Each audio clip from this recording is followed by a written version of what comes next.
Delmarva is home to a very unique animal kingdom for more than 300 years. Wild horses have called Assateague Island home. Yeah, it's something people travel hundreds of miles to experience. And today we recognize this national treasure as a true Delmarva treasure. Just like the land on which they roam, the horses of Assateague National Seashore are wild and untamed. Their story here began 300 years ago. That's the when, but the how depends on who you ask. One account can be found in the pages of a famous children's book, Misty of Chincoteague.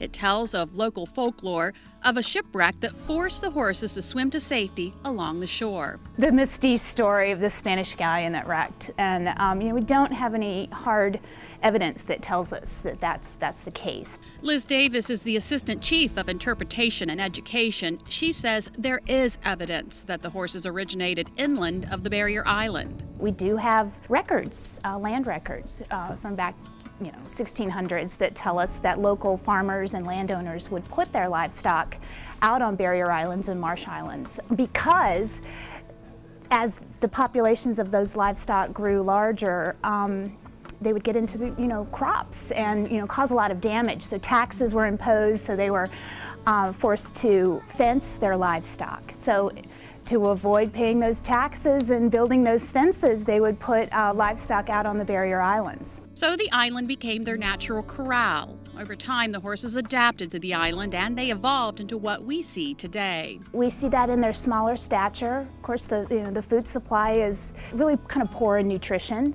so they curtail their movements. They've developed kind of compact, stocky bodies, smaller ears. Despite that evolution, the Assateague horses are flourishing. There are two herds, one that lives in the Chincoteague Wildlife Refuge in Virginia, the other on the Maryland side along the Assateague National Seashore. But the Maryland herd was taken off the land more than 50 years ago. Prior to the National Seashore, the area was owned by a developer, and it was going to be developed into a community called Ocean Beach. But man's intervention was halted by a force of nature. The '62 storm caused a lot of damage to the development at that time, and the developer decided to sell out to the federal government, creating what we know today as Assateague National Seashore. Because the horses are a large part of the cultural and human history of the island, they were brought back. 21 horses in all. So from those original 21 horses, the population grew from there. Over time, it became evident that the horse population had to be managed. The non-native animals were a threat to the island's natural habitat. Case in point, the plant life that helps protect the island. They're grazers, and they compact the marsh, and they're hard on the resource. So the horse population is kept at a manageable level. We give the mares birth control, and we're trying to reduce that population, and now it's right about where we'd like to have it, between 80 and 100 horses. The birth control is administered through a dart. Not always an easy task for the Park Service personnel. They recognize the uniform, yes. So our researchers and our biologists have to be kind of tricky. In fact, Liz says the horses know just how far away from the ranger they need to be to avoid the dart.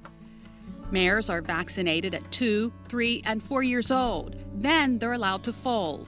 After a mare gives birth to one foal, she is vaccinated yearly. We've got a very healthy population, and we're seeing recovery in habitats since the population has been managed. But the horses aren't the only ones who need to be managed on the island. I would say that would be our biggest challenge.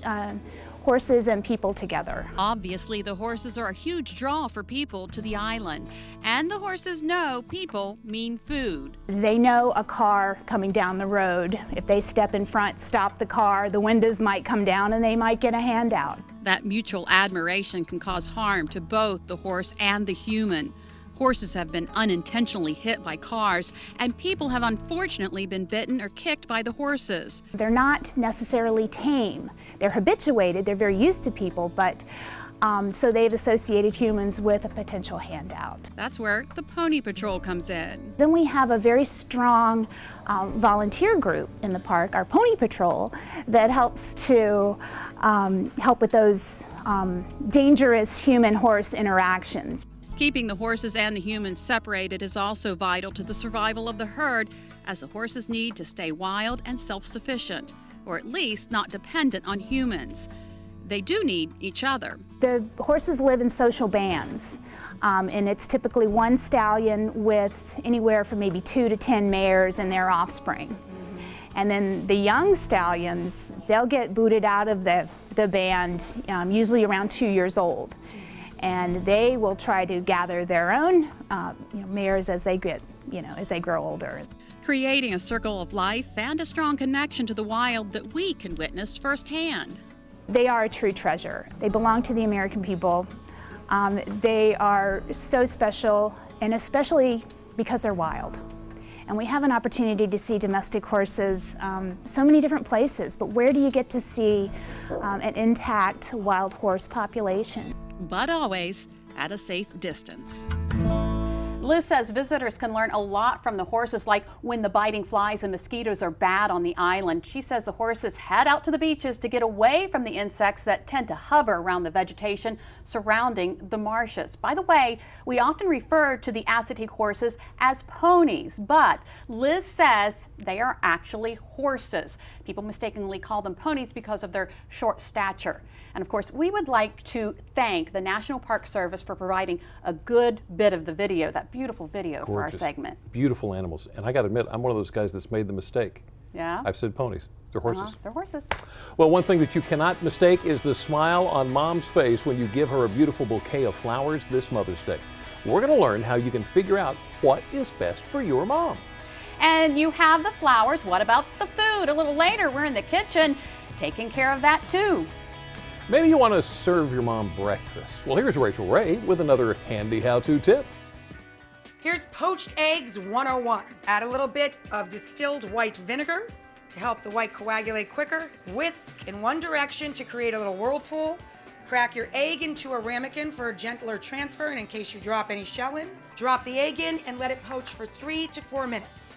Remove the egg with a slotted spoon to a kitchen towel to dry a bit.